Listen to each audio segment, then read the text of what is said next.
다음 발표는 해양과학특구 설립 방안에 대한 내용입니다. 그래서 한국해양과학기술원 양희철 해양법 정책연구소장님께서 발표해 주시겠고요. 키우스트 발전 전략 중에 사회 경제적 성과 확산 체계를 구축하기 위한 핵심 과제라고 말씀드릴 수 있습니다.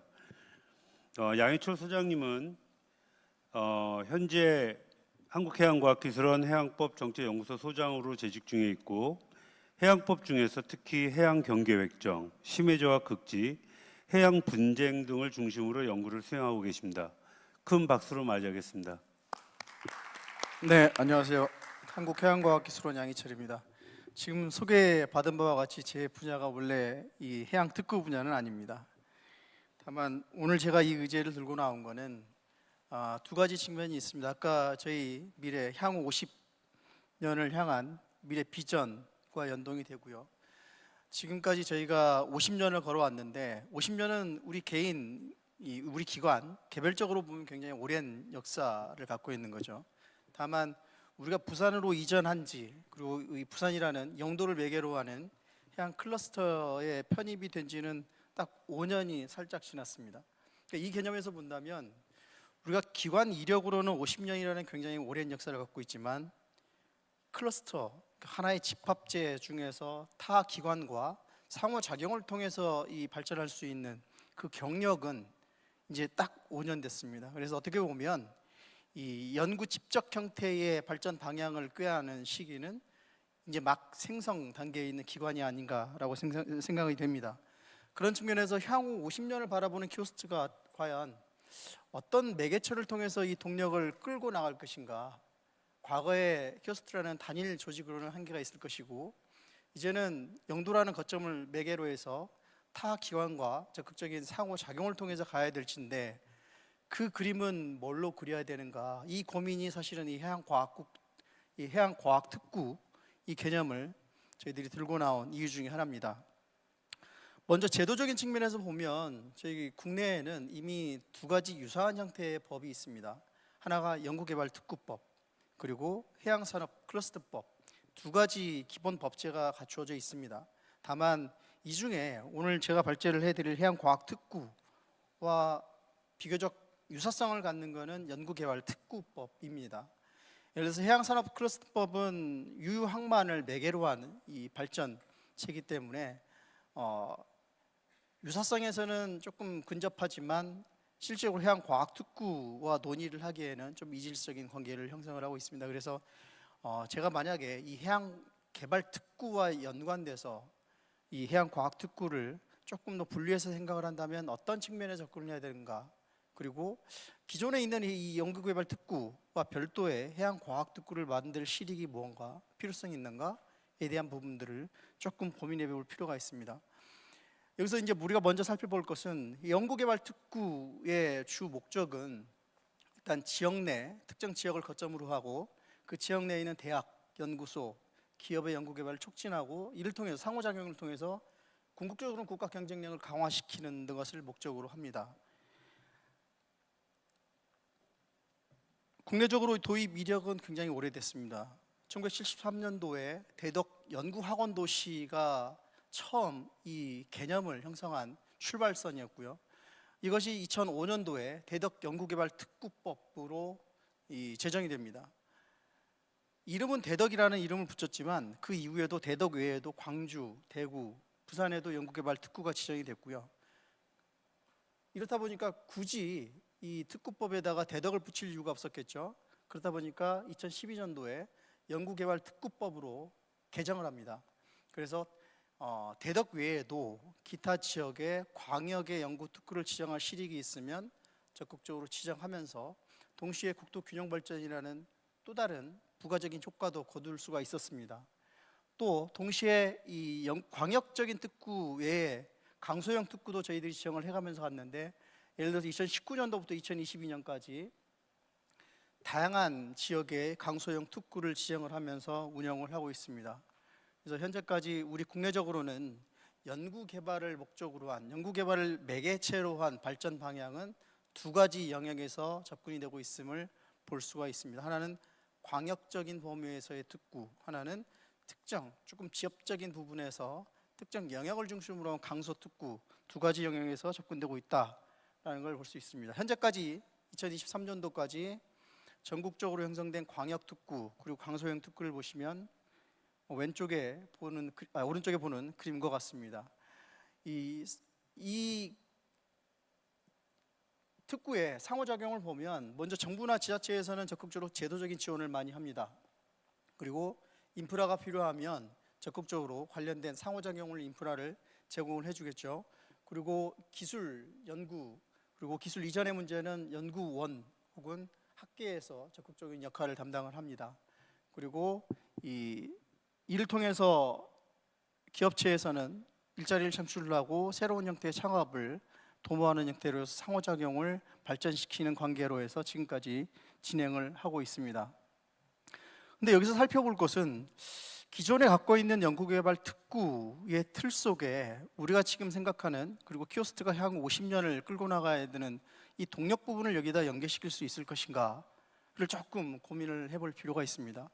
예를 들어서 우리가 지금까지 바라봤던 우리 국내에 지정된 연구개발 특구는 분명히 대한민국을 과학기술적으로 그리고 글로벌 경쟁력을 갖추는데 가장 핵심적인 역할을 했던 것은 사실입니다.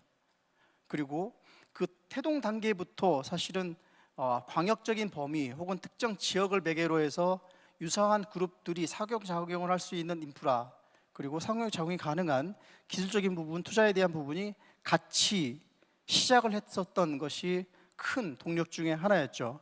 그렇다 보니까 국가가 이 광역 특구를 왜 지정을 했는지 그 목적도 뚜렷했고 정책적으로 이걸 지원해야 된다는 개념도 방향성도 굉장히 명확했습니다. 그리고 여기에 들어가 있는 클러스터, 이 특구의 기관들도 우리가 꿈꿔야 될 거, 우리가 공조해야 될 분야에 대해서도 명확한 지향점을 가질 수가 있었습니다. 결국은 이러한 노력들 때문에 대덕을 중심으로 한 광역 연구개발 특구는 국가 경쟁력을 견인하는 데 가장 중요한 핵심 매개체가 됐다라고 평가가 될 것 같습니다. 다만 여기서 이제 우리가 조금 고민을 해야 될 것은 예를 들어서 대덕도 이미 50년이 지났습니다. 그리고 기타 지역 광역 특구는 경우에 따라서 조금 차이는 있지만 10년이 경과가 됐습니다. 과연 그렇다면 예를 들어서 대덕을 예로 든다면 과거에 50년 동안 국가 성장의 동력으로 작동을 해왔었는데 그렇다면 지금 대덕이 직면하고 있는 현안은 무엇인가? 앞으로의 50년도 이 동력을 계속 유지할 수 있을 것인가의 문제입니다. 클러스터 개념 혹은 특구 개념에 대해서 일부 학자들은 이런 네 가지 발전 단계를 그림으로 내놓고 있습니다. 생성되고 성장하고 지속 가능한 범주에 머물러 있거나 혹은 그 다음 단계는 이제 쇠퇴하는 이 단계로 보고 있는 거죠. 과연 대덕 연구특구는 이 중에 어디에 있을 것인가? 여전히 성장기에 있는가? 혹은 지속 단계에 있는가? 지속 단계라는 것이 좋은 용어 같지만 사실은 그 다음은 이제 쇠퇴기로 넘어가게 되는 거죠. 대덕으로서는 이제 그 다음 지금까지 꾸려왔던 성장 동력 외에 추가적인 재동력을 가동을 시켜야 되는데 그 동력을 어디서 찾아야 될 것인가에 대한 부분은 이제부터 고민해야 될 과제가 아닌가 생각을 합니다. 물론 이 흐름 속에서도 이 흐름이 계속 이 구도로 단계적으로 이행되는 건 아닙니다. 성장, 그 다음에 이 지속 단계에서 새로운 성장 동력이 있으면 다시 성장기로 전환이 되는 형태입니다. 즉 발전은 계속 재생될 수 있다라는 개념이죠. 대덕이 여전히 성장기에 있든 지속 단계에 있든 이제는 그 다음 단계를 고민해야 될 때가 된 것 같습니다. 근데 대덕이 만약에 이 향후 50년을 생각을 한다면 제가 바라보는 시각에서는 이런 몇 가지 이슈를 고민해야 될 것 같아요. 첫 번째, 지속적인 성장 동력을 확보하기 위한 혁신 방안이 무엇인가에 대한 부분이에요. 지금까지 우리가 유지해왔던 이 개념에서 조금 멀어진 것이 하나가 있습니다. 아까 제가 제일 처음에는 대덕 연구단지 특별법, 지금은 연구단지 특별법, 일종의 특별법은 특별법인데 대덕 중심에서 광역화 일종의 분산화된 정책으로 전환이 됐거든요. 대덕 입장에서는 집중화가 됐으면 좋겠는데 이미 부산권도 생겼고 광주권도 생겼고 전북권도 생긴, 정부 입장에서는 예산의 분산 투자가 필요한 시기가 됐다. 이런 분산 대덕에 집중되는 이 투자 방식에서 분산된 투자 방식, 이 시대의 대덕은 어떤 새로운 성장 동력을 통해서 이 생명력을 유지할 것인지, 이 부분이 조금 고민이 돼야 될 것 같고요. 또 하나는 아까 전 발표에서 나왔다시피 사회 구조는 급격하게 변화가 됩니다. 그 변화 양상 중에 가장 빠른 것이 인구의 감소죠.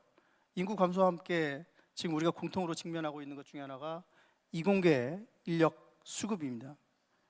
물론 저희 해양법 분야도 굉장히 인력 수급이 시급한 의제죠. 어쨌든 인력 수급은 굉장히 모든 기관이 역점에 둬야 되는 사안 중에 하나인 것 같습니다. 이런 것들을 고민하지 않으면 향후에 대덕 연구단지든 이제는 이제 10년이 경과한 타 이 클러스터든 모두가 과학기술, 투자, 인재, 이 클러스터 자체의 생태계의 안정성을 유지를 어떻게 끌고 나갈 것인지를 심각하게 고민할 때가 됐다라고 생각을 합니다. 이런 사이클인 거죠. 이 학자도 모든 클러스터, 뭐 그게 특구든 단지든 클러스터든 용어는 다 다르지만 이 생명력은 중간중간 새로운 동력이 찾아내지면 다시 생명력은 불러일으켜지고 재성장은 할 수 있다라는 개념에서 접근하고 있는 것 같습니다.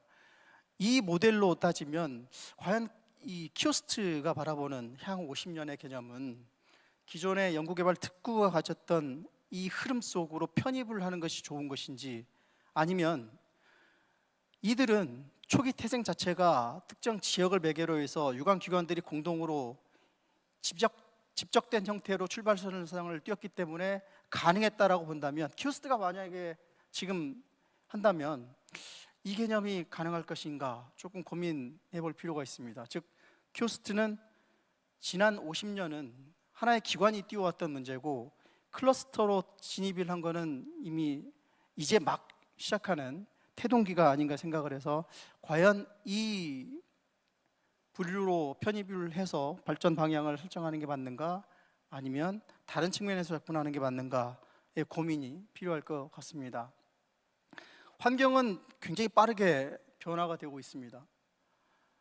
국제적인 환경도 변했지만 우리 국내적인 환경도 빠르게 변하죠. 그리고 미래 사회에, 이건 이제 뭐 과학적인 영역에서 공통 의제 중에 하나입니다. 어떤 큰 이슈가 전 세계를 변동시킬 줄은 아무도 모릅니다.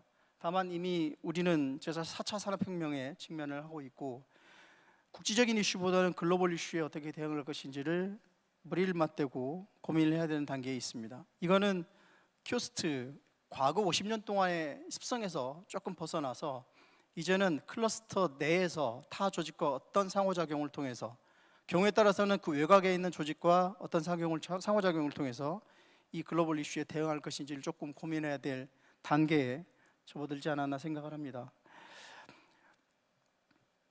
시대별로 어떤 특정 지역 거점을 통해서 이 동시적인 발전을 꾀하고자 하는 이론들은 논의가 꽤 오래된 것 같습니다.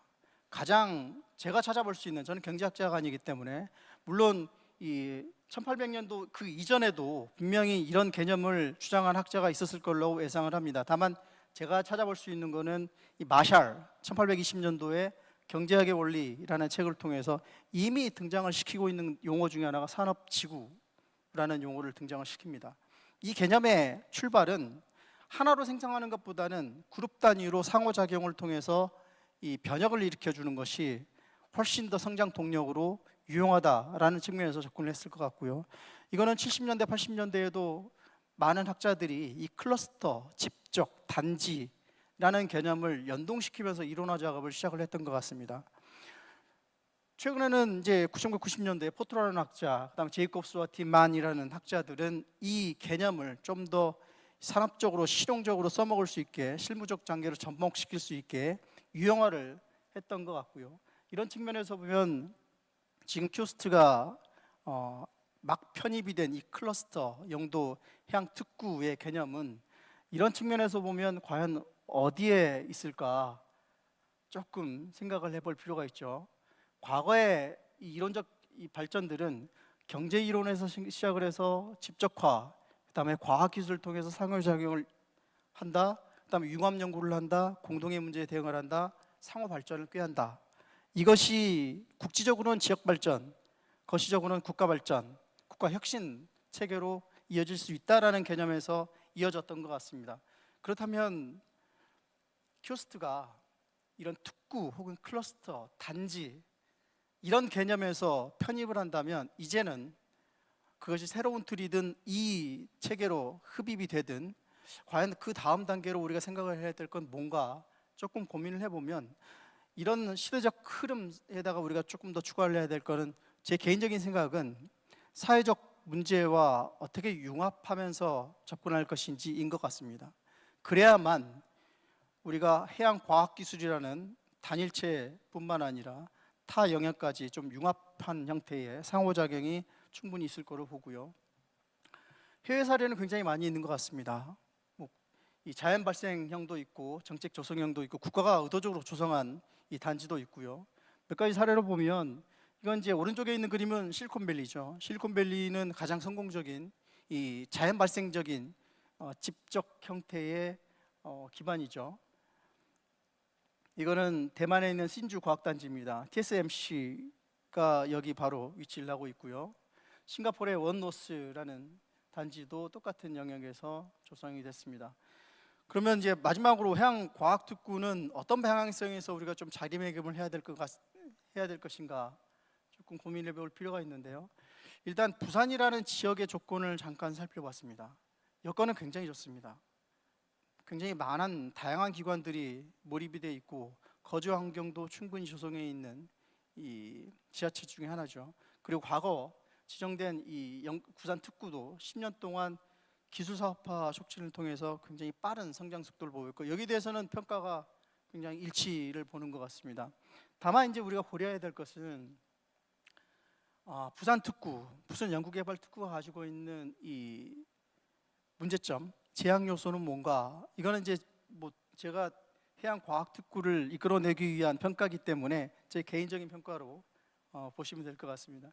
일단 부산 연구개발특구의 문제점 중에 하나는 대기업 부정대가 너무 강하다는 특징이 있습니다. 그렇다 보니까 일반적으로 클러스터 특구의 개념은 수평적 관계가 굉장히 다양하게 형성이 돼야 되는데 특정 대기업 중심으로 해서 많은 중소기업들이 수직적 구도로 해서 의존하는 경향이 너무 강합니다. 그리고 이렇다 보니까 수평화를 위한 구조적 노력이 조금 활성화될 필요가 있어야 될 것 같고요. 그리고 또 하나는 이런 구조가 형성이 되다 보면 다각도로 연구개발을 추진하거나 새로운 형태의 창업 환경이 만들어지기가 조금 어렵지 않나라고 생각을 해요. 그래서 이런 부분들은 부산에서도 부산연구기관에서도 향후 개선돼야 될 과제로 지적을 하고 있는 것 같습니다. 현재 이 부산에는 두 개의 큰 덩어리가 있습니다. 북한 마스터 플랜 구상하고 해양신설 부스트벨트가 구성이 되어 있는데 기존에 있는 이 제도의 영도 해양 클러스터를 접목시킨다라는 개념을 잠깐 생각을 해보면 지역적 범위에서는 충분히 가능성이 있는 것 같아요. 하지만 이 두 가지 영역에서 꾀하고 있는 방향성과 접목시키기에는 상당히 이질적인 부분이 많습니다. 그래서 설령 제도적인 접합은 가능하겠지만 실제 이 해양 클러스터를 이 범위에 집어넣는다고 해서 기관 간 상호작용이 자발적으로 발생할 가능성은 굉장히 제한적이다라고 평가가 됩니다. 그리고 또 하나 제가 아까 서두에 말씀드렸다시피 해양과학기술원이 개인적인 이력은 50년이지만 타 기관과 연계된 집적 형태의 클러스터 가족으로 들어간 거는 탄생 시기거든요. 클러스터의 성장 단계로 볼 때도 이제 막 형성된 기관으로 보시면 될 것 같아요. 이 기반을 어떻게 끌고 나갈 것이냐, 거기다 동력을 뭘로 줄 것인가는 기존에 있는 클러스터와 접목시키는 작업이 아니라 해양과학이라는 새로운 형태의 동력을 부여하는 것이 오히려 새로운 특징을 잡아가고 형성 단계를 지나서 성장 단계로 끌고 나가는데 수월하지 않을까라고 생각을 합니다. 그래서 해양과학 특구를 만약에 만든다면 이런 몇 가지 핵심적인 요소는 들어와야 될 것 같아요.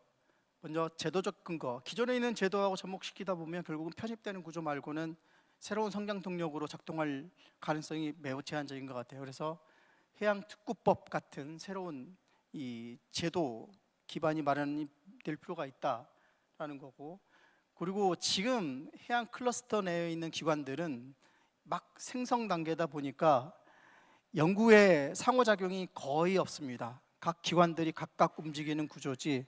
그래서 제도적으로 이 틀을 마련해 주지 않으면 상호작용이 발전적으로 나가는 게 아니라 클러스터 내에서 각각 폐쇄적인 구도로 역행할 가능성이 굉장히 커요. 그래서 이런 부분들도 이 교정 작업이 필요할 것 같다라는 거고요. 이 해양과학특구를 지정을 한다면 과거 우리가 대덕특구를 집중 육성했던 것과 같이 해양과학 분야에 국가 주도의 목적형을 집어넣을 수 있고 글로벌 목표가 뭔지 분명한 지향점을 가지고 이 정책 시현이 가능할 것 같다라는 생각입니다. 그래서 몇 가지 이제 만약에 이 제도화를 꾀한다면 이런 부분들은 들어와야 될 것 같아요. 해양특구법이 제도적으로 마련이 되고 기본계, 그리고 제가 이제 많이 이 긍정적이고 조금 좋은 평가를 했던 것 중에 실리콘밸리처럼 일반적으로 우리가 이 직장에서 그만두고 나면 유사한 이 회사에는 취업 금지 조항이 있거든요. 몇 년 동안. 근데 실리콘밸리 같은 경우는 이 비경쟁 조항 금지라는 게 있습니다. 그러니까 그런 금지를 없애버리는 거죠. 즉 자기가 필요하면 이 기업에서 창업이 불가하고 어렵다 하면 언제든지 타 기업으로 옮겨서 창업 활동할 수 있는 그런 체계, 장벽을 상당히 완화시켜 버리는 거죠. 이런 구도를 통해서 지금까지 형성된 이 시스템, 클러스터 개념보다는 좀 더 확대된 시민과 이해관계자, 국제기구까지 포함된 형태의 해양과학 이 특구를 운영하는 것이 어떤가라는 생각입니다. 시대는 변했습니다 이미. 그리고 이런 개념을 만약에 방향성으로 끌고 나가기 위해서는 이 국가 단위의 노력뿐만 아니라 해양과학 영역에 이 종사를 하고 있는 분들의 시각도 변해야 된다고 생각을 해요. 과거 국민들이나 국제사회가 해양 전문가들을 바라봤던 시각은 해양 현상에 대해서 좀 적극적으로 좀 연구를 해봐. 그래서 글로벌 문제, 국가가 직면하고 있는 문제를 좀 해결을 해봐. 이런 측면이 굉장히 강했습니다. 즉 용인하는 태도가 굉장히 강했어요. 그러다 보니까 그 현상에 안주하다 보니까 지금까지 해양과학 분야에서의 태도를 보면 여전히 현상을 연구하는, 현상 연구가 굉장히 중요한 것으로 착각을 하고 있습니다. 하지만 이미 시대적인 요구는 해양과학자들도 이제는 본인이 좋아하는 연구 말고 국가가 현안으로 해결해야 될 문제, 국제사회가 공동으로 해결해야 될 문제에 적극적으로 달려들어라. 그걸 목적으로 해서 연구를 해라 라는 측면으로 전환이 되고 있거든요. 저는 이게 바람직한 전환이라고 생각을 해요. 이걸 만약에 이 해양과학 특구를 통해서 해결을 하려면 일단 집적화는 이루어졌습니다. 다만 그 클러스터 내에서 상호 개방성이 충분히 유지가 돼야 되고요. 그리고 상호 소통 능력이 제도적 장애가 다 없어져야 되는 것을 전제로 합니다. 이런 것들이 만약에 해결이 된다면 미래에 우리가 바라보는 이 사회 현안 문제 해결은 좀 다른 측면에서 접근될 가능성이 있다라고 생각을 해요. 이거는 제가 몇 년 전에 다이나믹 키오스트 저희가 2015년도인가요? 그때 개최를 한 적이 있었는데 제가 그때 말했던 얘기 중에 하나입니다.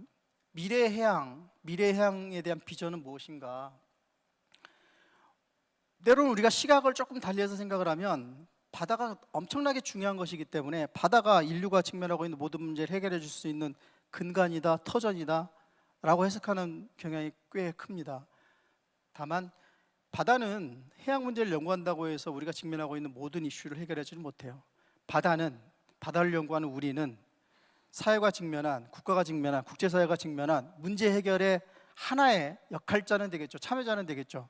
그런 측면에서 좀 접근이 될 필요가 있다고 보고, 그런 측면에서 이 향후에 우리가 해양과학특구라는 것을 제도적으로 구축을 한다면 그 내부에서의 상호작용 역시도 우리끼리의 문제 해결 방식, 우리끼리의 소통 방식이 아니라 사회가 부여한, 우리가 국제사회를 위해서 해결해야 될 그 이슈 중심으로 좀 방향성을 트는 형태의 제도적인 완성이 필요하지 않을까 생각을 합니다.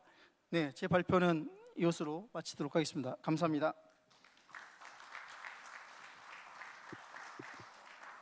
예, 양인철 소장님 감사합니다. 발표가 좀 저희 중요한 주제라 좀 예정된 시간을 굉장히 많이 오버를 하시긴 하셨는데요. 저희가 아까 말씀드렸듯이 키우스의 미래 50년에 사실 현재 갖고 있는 키워드가 몇 개 있는데 그 중에 지금 이 과학 특구와 그다음에 이제 발표하실 홀딩스가 아마 많은 해양의 전체적인 미래 방향을 설정해 주지 않을까라고 저도 개인적으로 생각을 하고 있고 연구원도 사실 그렇게 생각을 하고 있습니다. 근데 그 방향이 어떻게 이제 잘 갈지 뭐 이제 첫걸음을 띄었기 때문에 아마 여러 가지 방향에 대해서 말씀을 해주신 것 같습니다.